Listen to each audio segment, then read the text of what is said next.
Let's go. Let's go. What's going on? It's your man DU, and I'm here bringing in the new year with an episode of Talking Trash. First, you know how we're going to start it off. We got started off with some Mongo talk, and the Mongo talk is starting off just with some Happy New Year music. That's the best music I can think of right now. Some Happy New Year music right there. Like, that's the intro for a good New Year, a Happy New Year. But I'm wishing a Happy New Year to each and every one of y'all out there. To those I know, to those I don't know. All I can say, it's a new year. Start the year off strong. You won't go wrong if you start the year off strong. Dipping into my rhyme bag. You won't go wrong if you start the year off strong, right? And I just hope everybody, like I said, those I know, those I don't know, have a prosperous, healthy new year. I hope 2025 brings you everything that you want. Hey, what I need to talk about right now is New York Giants.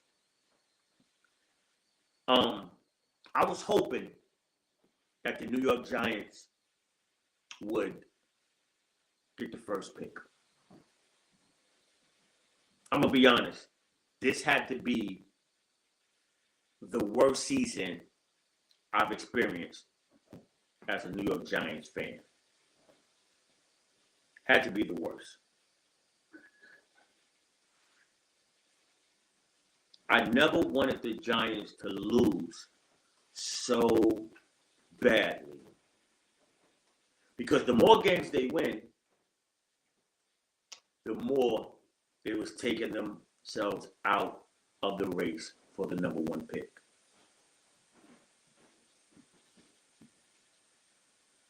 So when the Giants won 2 weeks ago and knocked Indianapolis out the playoffs, scored 45 points. 45 points. Incredible. I still can't get over it. I was questioning, what are they doing?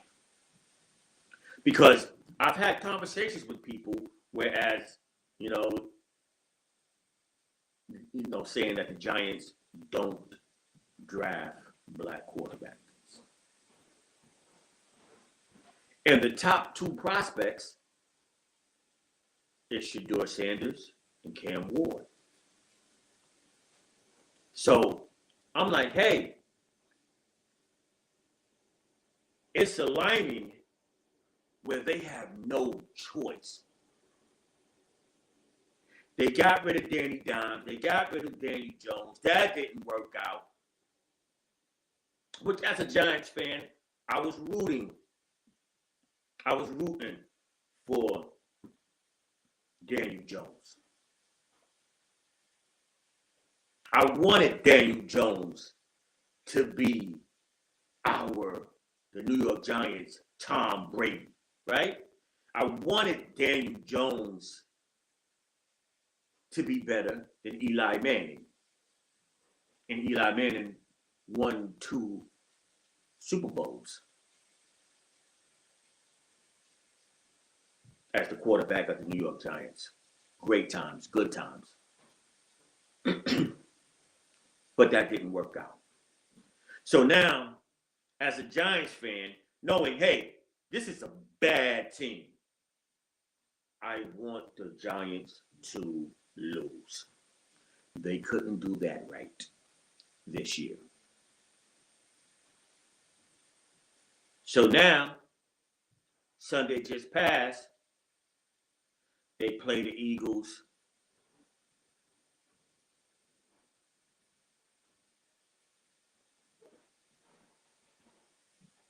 They lose.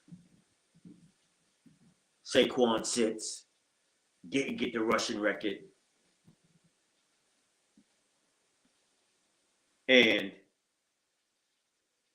the Giants secured the 3rd spot in the NFL draft. The Browns is second. The Titans is 1. Now I look at it like, hey, in most mock drafts, the top 3 are Shedeur, Cam Ward, and Travis Hunter.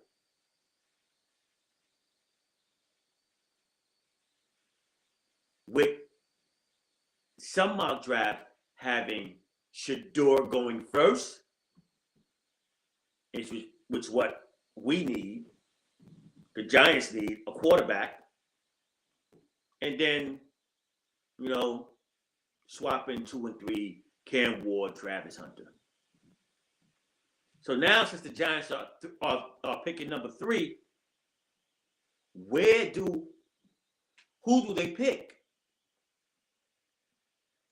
Now, Tennessee, are they picking a quarterback or are they picking Travis Hunter? Cleveland, are they picking a quarterback or are they picking Travis Hunter?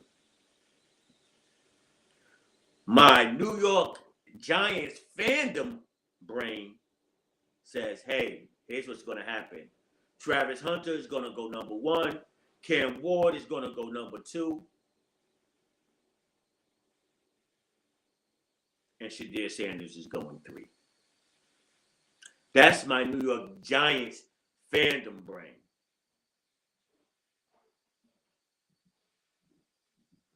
But I think Travis Hunter is going number 1.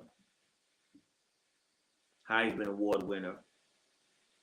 And I think Shedeur is going number 2.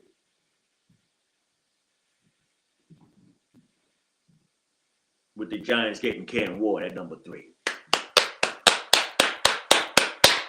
Giants going to get Cam Ward at number 3. Yeah. Again, the Giants is going to get Cam Ward at number 3. Let's speak it into existence.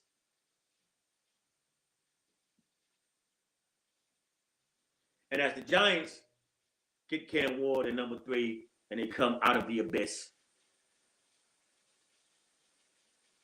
with Dable still being the coach, I'm going to be honest, I don't know how Dable still has his job.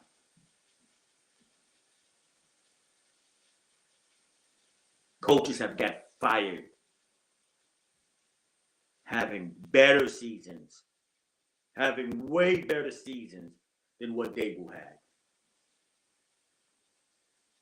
I honestly don't think Dable should be the Giants coach. But that's neither here or there. Shane and Dable will be back. So we got to ride with it. With Cam Ward as our quarterback. I'm predicting it. Giants picking Cam Ward number 3. And he has to ride with Dable as his coach, with Shane as the GM. Now, since Shane and Dable is staying, the question, the big question, the $1 million question, will this be Aaron Rodgers' last season with the Jets? Stay tuned. Now, on to the Knicks. Knicks have a 3-game losing streak. 3-game losing streak. They just got off a 9-game win streak. 24-13. 3rd in the East.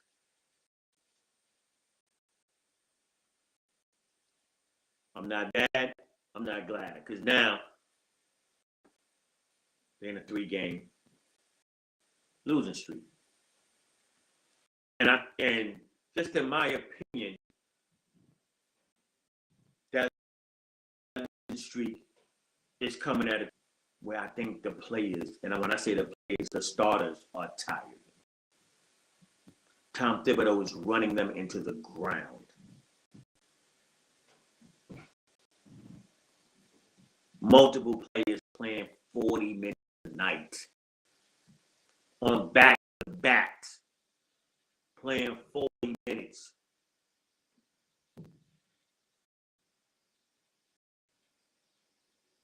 Cat gets hurt during a blowout. The Knicks were getting blown out. What is he still doing in the game? Sit him down. We all know 7-footers are prone to get hurt.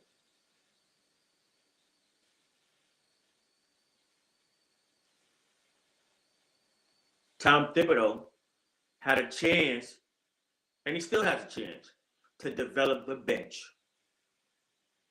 Miss me with that rookie stuff. Miss me with Cass Kent.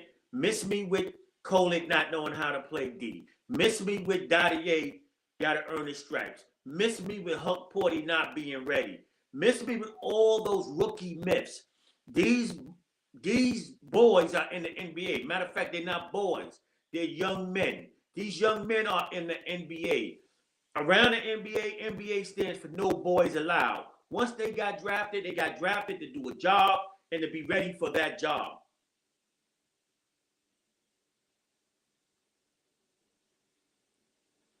Tom Thibodeau is coaching because Tom Thibodeau is coaching from a point where, hey, I'm trying to keep my job.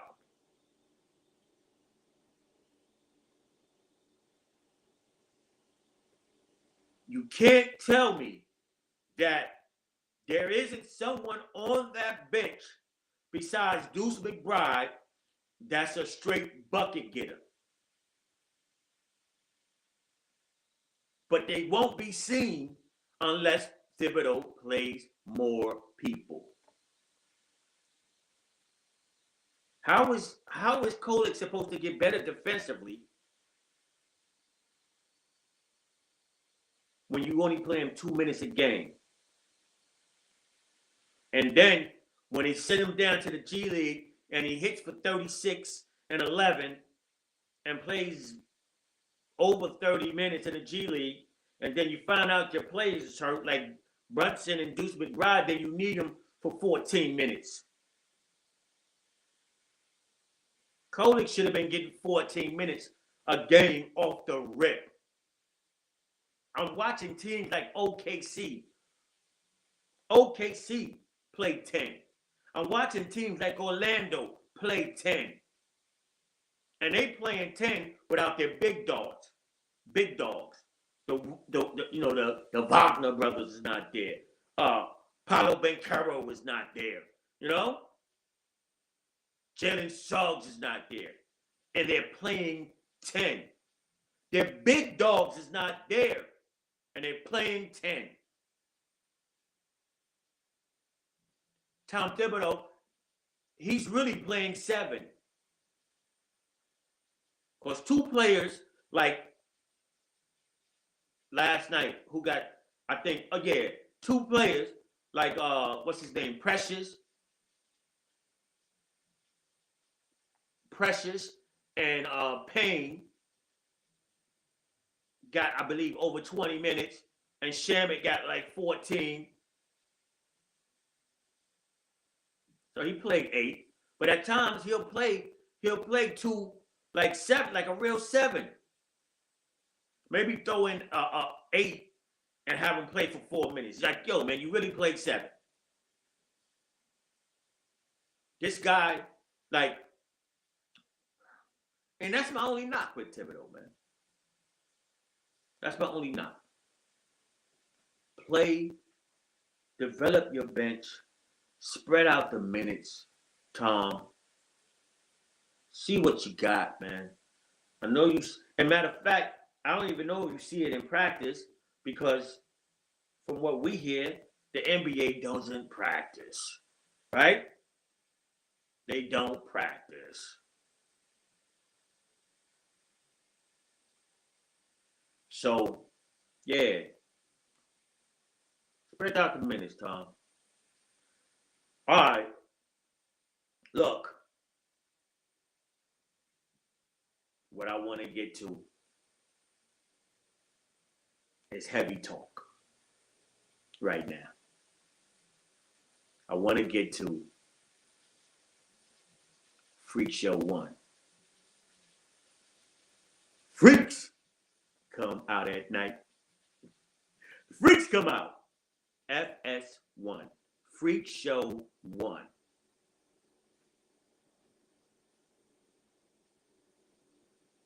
This story is circulating through the internet, on the sport networks, all over the place. A young lady named Nushin Faraji.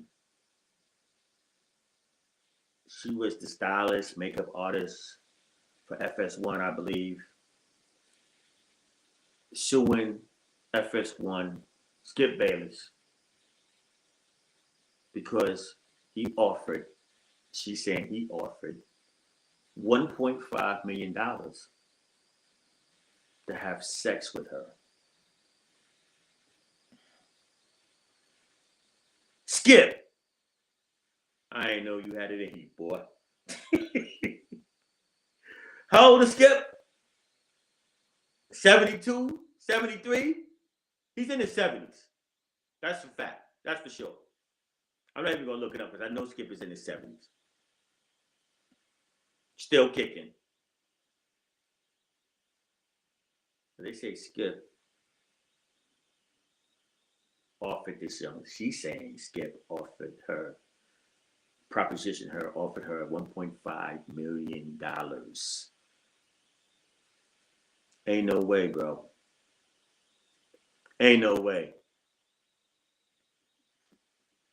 How you even come to that number? And during this lawsuit, the lawsuit also saying that, FS1 created this culture.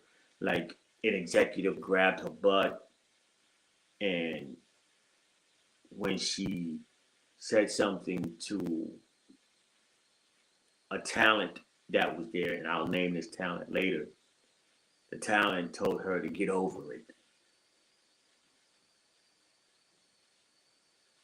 So now, with this young lady, this is funny. With this young lady filing this lawsuit, this young lady, Nushin Faraji, filing this lawsuit, she kind of dry snitched, right? Somebody else got thrown under the bus. This person wasn't assaulting her or accosted her, or or harassing her, or offered her $1.5 million to have sex with her.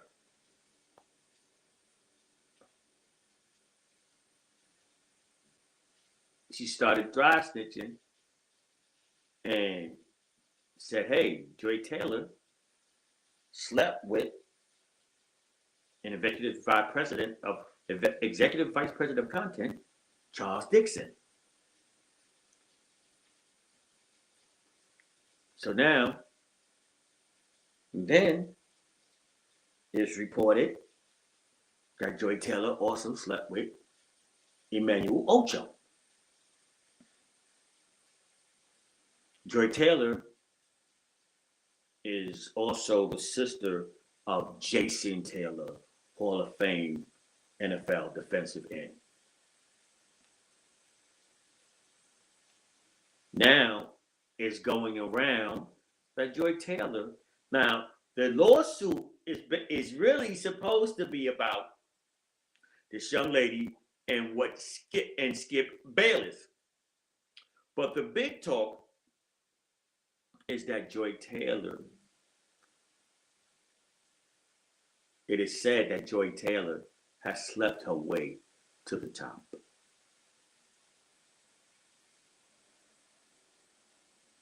She was on the couch or the futon or whatever you want to call it, but she slept her way. It's saying allegedly she slept her way to the top. Now, do I think this is true? I have no idea. I have no idea. But it's just funny, and I'm sure Joy Taylor right now doesn't think it's funny, how this lawsuit involving this young lady and Skip Bayless, she gets thrust in the middle of it and talked about her sescapades.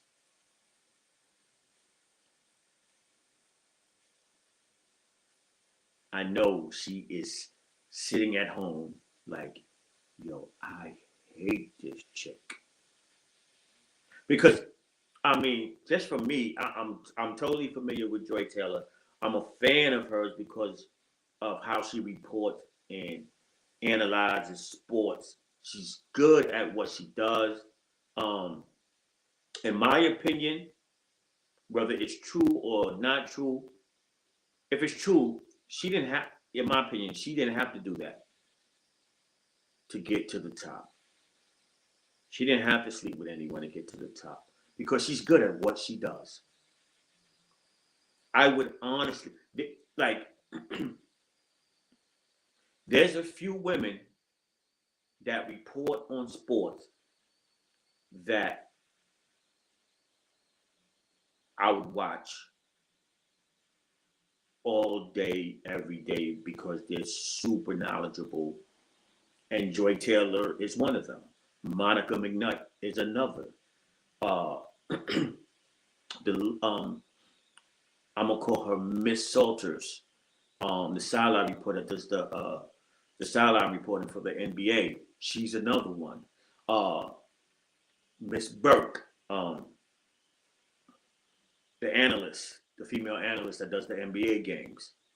Um, I would watch these women and listen to these women all day because they're just good. In my opinion, they're good at what they do. And Joy Taylor is definitely one of them. I hope, I would hope that the sleeping to the top thing is a lie. You know, but you know how it is. People in a workplace, you put people in a workplace, people meet each other, they start a relationship. The relationship doesn't work out, whatever the case may be. But it doesn't necessarily mean that she slept her way to the top. She's just a young woman, met somebody probably was attracted that she was attracted to. They went out on some dates or whatever.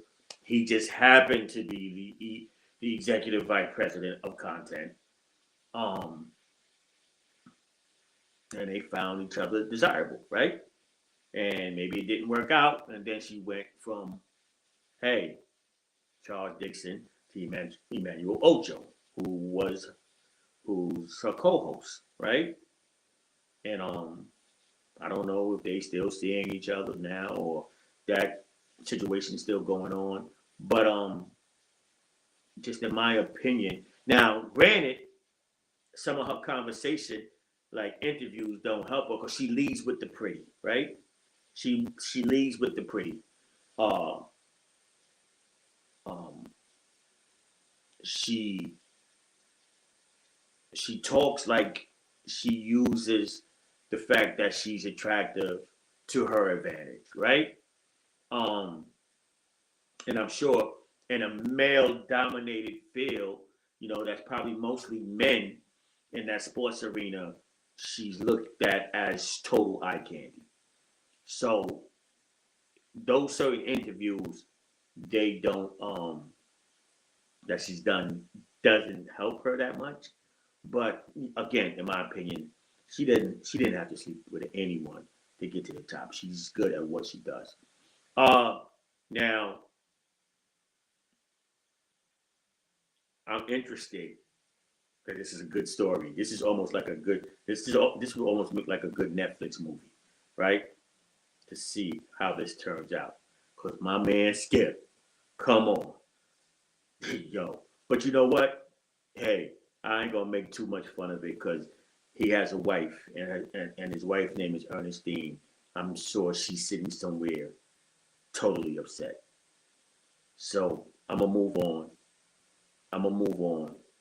And I just want to dedicate a song that I'm listening to. That's the joint right now. It's the song of the day. Hey, want y'all to check it out. Young and Old, La Freak. I'm dedicating that to FS1, Freak Show 1. Yo, La Freak by Sheep. Let's go. Freak out. Yo, it's your man DU. Yo, I'm out.